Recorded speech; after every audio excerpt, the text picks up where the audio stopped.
ये किसी भी एतबार से वो अफगानिस्तान नहीं था जिसकी आमद का नकारा हमें स्कॉटलैंड के खिलाफ मैच में सुनाई दिया था, जिसकी जारजेत नंबिया को रोंद गई और जिसकी मज़ामत ने पाकिस्तान को आसिफ अली के करिश्मे पे इंसार तक ला छोड़ा। 2019 वर्ल्ड कप में जो अफगानिस्तान टीम दिखाई दे रही थी वो किसी भी तौर से अपने अज्जा का मजबूर नहीं थी। सितारे भी मौजूद थे मगर क़यादत मुल्क की जफराई सियासत की नज़र हो चुकी थी। असगर अफगान ने अचानक इस्तीफा दे दिया था और वर्ल्ड कप जैसे मुकाबले में नए कप्तान गुलबदीन नायब का डेब्यू हो रहा था। नई टीमों के लिए रैंकिंग में जल्द तरक्की पाना शायद इस कदर मुश्किल न हो जितना बड़े आयोस्ट में शिरकत सीखना या अप्रोच हासिल करने में खासा वक्त और तजुर्बा खर्च होता है कि वो यहाँ सिर्फ बड़े टीमों का रन रेट बेहतर करने नहीं आए। इस एतबार से इस 2020 वर्ल्ड कप में अफगानिस्तान टीम बहुत पुख्ता नज़र आ रही थी। अप्रोच बहुत मुस्बत मगर ज़रूरत पड़ने पे दिफा का भी मजबूत इज़हार वो बैटिंग में जारी ऐसे की मिसाल देने को सिर्फ वेस्ट इंडीज़ अस्तारा ही मिली। लेकिन इंडिया के खिलाफ इस टीम ने अपने शोहरत का बनाया महल अपने हाथों से ममसार कर दिया।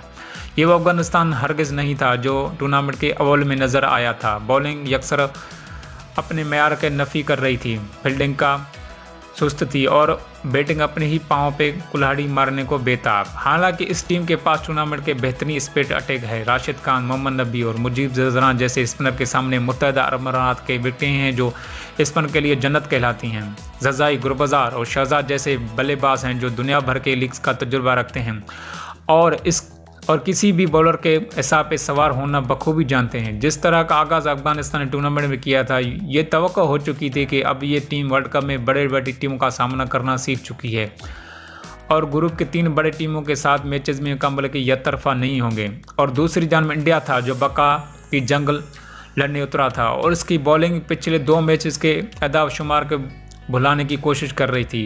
ओपनर रन नहीं कर पा रहे थे, मिडल ऑर्डर को तरतीब समझाई नहीं दे रही थी और ऑलराउंडर ज़िंदगी का बोझ बनते जा रहे थे। पहले 2 मैचेस में कोहली सही अलियों मुंतखब नहीं कर पाए और नतीजा वही निकले जो ऐसे ही जोड़ सिलेक्शन से निकले। जहां वरुण को एशियन पे तरजीह दिया जा रहा था वहां कौन ये गुत्थी सुलझा सकता है कि 2020 वर्ल्ड कप में इंडिया का कामयाब तरीन स्पिनर पानी की बोतलें क्यों उठाए फिरता है।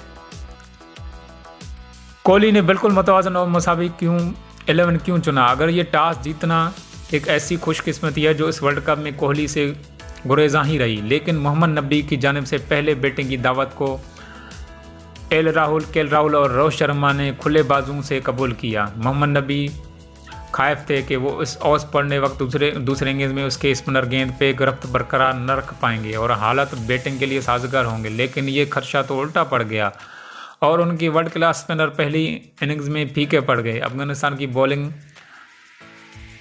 और बेनमग़ज़ नजर आई और मोहम्मद नबी ने पहला ओवर अच्छा फेंका, लेकिन दूसरे एंड से शरफुद्दीन को लाने का सरप्राइज सही हासिल न ठहरा। इंडियन ओपनर को खुलकर खेलने का मौका मिल गया।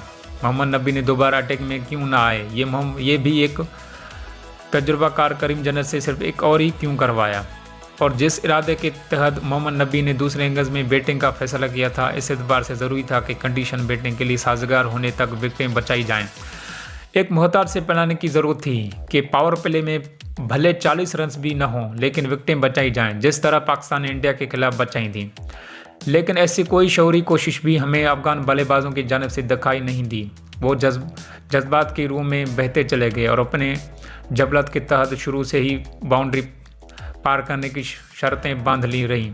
इस दाव पेज पे उलझे सभी पोलें लौट गए।